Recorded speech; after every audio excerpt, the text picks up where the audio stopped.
Assalamualaikum warahmatullahi wabarakatuh. Perkenalkan kami dari kelompok 4, Manajemen Retail akan menyampaikan presentasi kami terkait perilaku konsumen retail.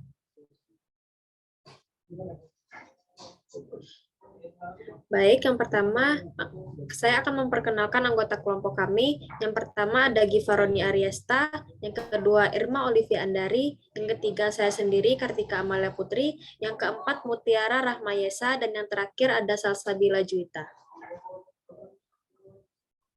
Pada materi ini, kita akan mempelajari 3 hal. Yang pertama, reality engineering. Yang kedua, mitos, ritual, peristiwa suci, dan budaya global. Serta yang terakhir, nilai budaya dan pengaruhnya pada perilaku pembelian. Yang pertama, reality engineering. Virtual reality adalah penerapan teknologi komputer yang membawa pengguna pada lingkungan yang disimulasikan dan dapat berinteraksi di dalamnya. Hal ini berpengaruh terhadap perilaku konsumen. Perilaku belanja masyarakat mulai berubah dan sudah semakin banyak yang bergeser dari metode tradisional ke transisi online. Revolusi digital mempengaruhi pemasaran tradisional menjadi pemasaran digital. Seperti yang dijelaskan oleh Kotler pada tahun 2017, bahwa saat ini pemasaran sudah berpindah dari pemasaran tradisional ke pemasaran digital. Menurut Chavez tahun 2002, pemasaran digital tersebut adalah penerapan teknologi digital yang membentuk saluran online ke pasar, seperti website, email, database, digital TV, dan sosial media, sehingga perusahaan dapat lebih mudah dan cepat dalam menjangkau konsumen. Dengan berubahnya teknik pemasaran ini, maka perilaku konsumen juga berubah. Saat ini, teknologi tidak hanya sekedar merevolusi cara perilaku industri, namun juga menjalankan bisnis termasuk pemasaran, tetapi juga turut mengolah pola konsumen dalam mengambil keputusannya.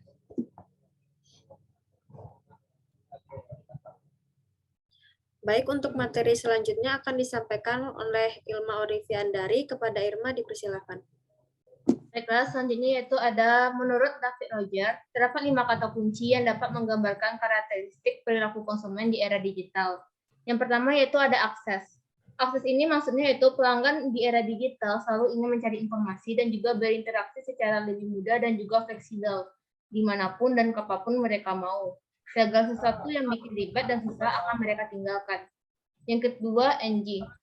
NG merupakan pelanggan era digital ingin terlibat dalam percakapan yang bermakna dengan penjual produk ataupun penyedia jasa.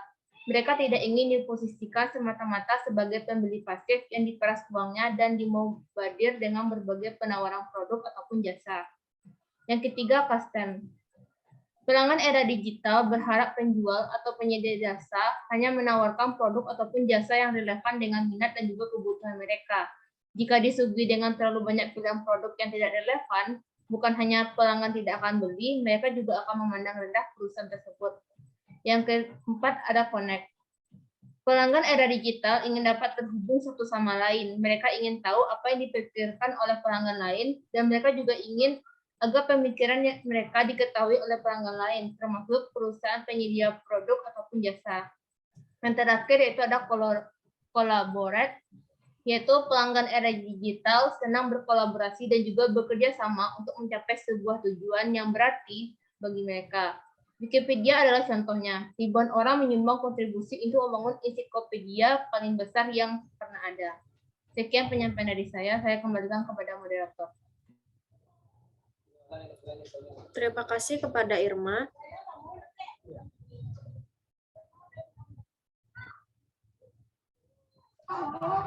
Untuk materi selanjutnya akan dibacakan oleh Giva. Kepada Giva, dipersilakan. Baiklah, selanjutnya ada mitos. Mitos merupakan cerita yang berisi elemen simbolis yang mengekspresikan emosi dan cita-cita budaya. Cerita-cerita berupa konflik antara dua kekuatan besar dan berfungsi sebagai pembimbing moral untuk masyarakat. Mitos berfungsi sebagai mediator antara kekuatan baik dan kekuatan jahat, atau antara dua kekuatan lainnya. Misalnya, Banyak mitos yang beredar di masyarakat mengenai binatang yang mempunyai kemampuan seperti manusia. Contohnya buaya, yang bisa berbicara dan berubah menyerupai manusia.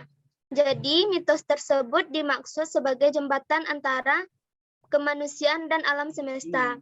Dalam praktik pemasaran, banyak sekali nama binatang yang memiliki mitos tertentu digunakan sebagai merek.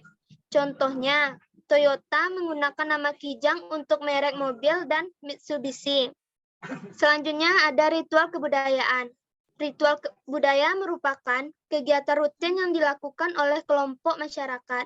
Ritual budaya berbeda dengan kebiasaan yang dilakukan seseorang. Ritual budaya dilakukan secara serius dan formal dan memerlukan intensitas yang sangat dalam dari seseorang yang melakukan ritual. Begitu banyaknya ritual budaya yang dilakukan oleh sekelompok masyarakat, dan ritual itu juga dilaksanakan secara periodik, sehingga sangat menarik bagi pemasar untuk menyediakan produk-produk khusus untuk ritual tertentu.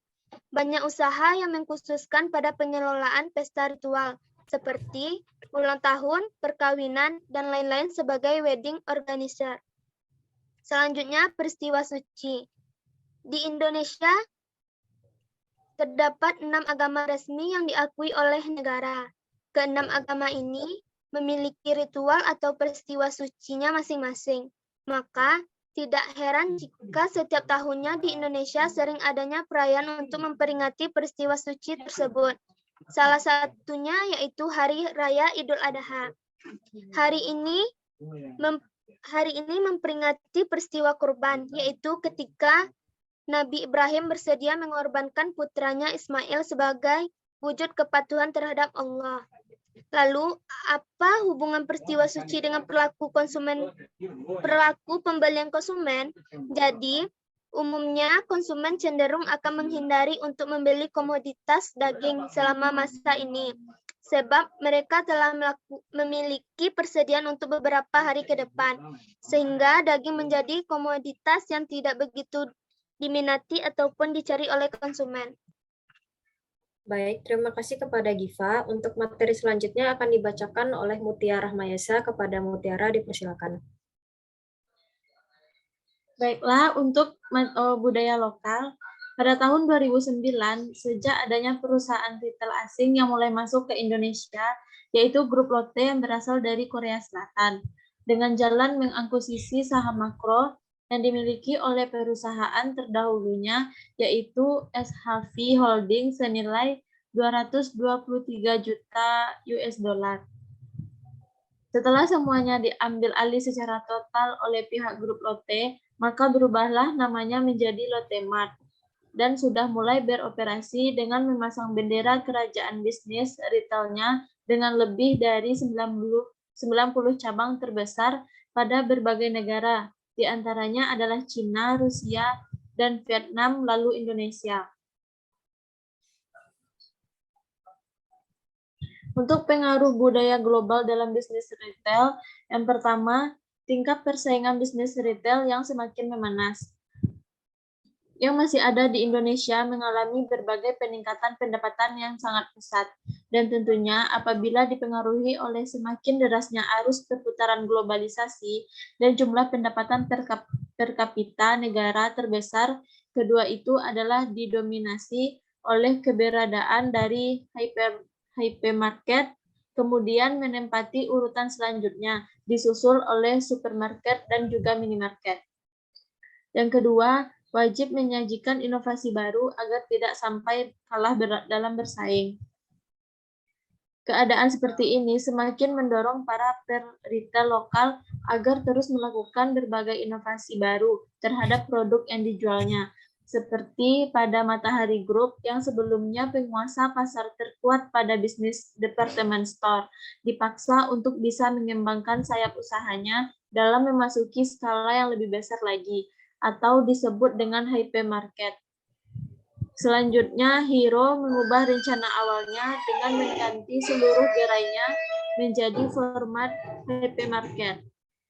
Yang ketiga, memperhatikan format bisnis retail modern. Toko kelontong dan pasar tradisional merupakan cikal bakal yang nanti akan semakin berkembang menjadi hypermart dan supermarket. Sehingga istilah dari retail modern itu sendiri adalah awalnya berasal dari pasar modern. Perbedaannya terletak pada tempat, luas ruangannya, sampai kepada jenis produk yang dijualnya. Baik, terima kasih kepada Mutiara. Untuk materi yang terakhir akan disampaikan oleh Salsabila Juwita. Kepada Salsabila dipersilakan.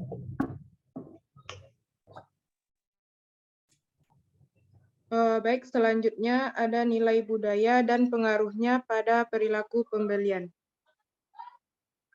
Para konsumen membuat keputusan tidak dalam sebuah tempat yang terisolasi dari lingkungan sekitarnya.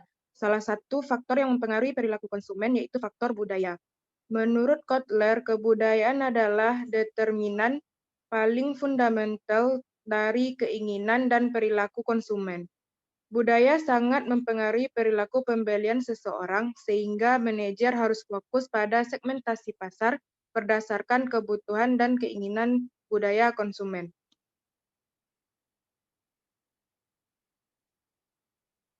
Next. Selanjutnya, nilai budaya dan pengaruhnya pada perilaku pembelian. Yang pertama yaitu ada kultur.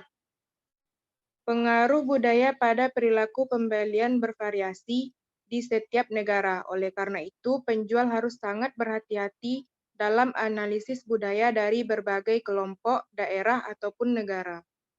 Yang kedua ada subkultur. Setiap kultur terdiri dari sub-subkultur yang lebih kecil yang memberikan identifikasi dan sosialisasi anggotanya yang lebih spesifik. Subkultur ini mencakup kebangsaan, daerah, geografi. Yang ketiga, kelas sosial. Kelas sosial tidak hanya ditentukan dari pendapatan, tetapi juga faktor-faktor lain seperti pekerjaan, latar belakang keluarga, pendidikan, dan lokasi tempat tinggal. Sekian materi dari saya kembalikan kepada moderator. Baik, terima kasih sebelumnya. Baiklah, sekian presentasi dari kami. Apabila ada kesalahan, mohon dimaafkan. Wabillahi taufiq wal hidayah. Wassalamualaikum warahmatullahi wabarakatuh.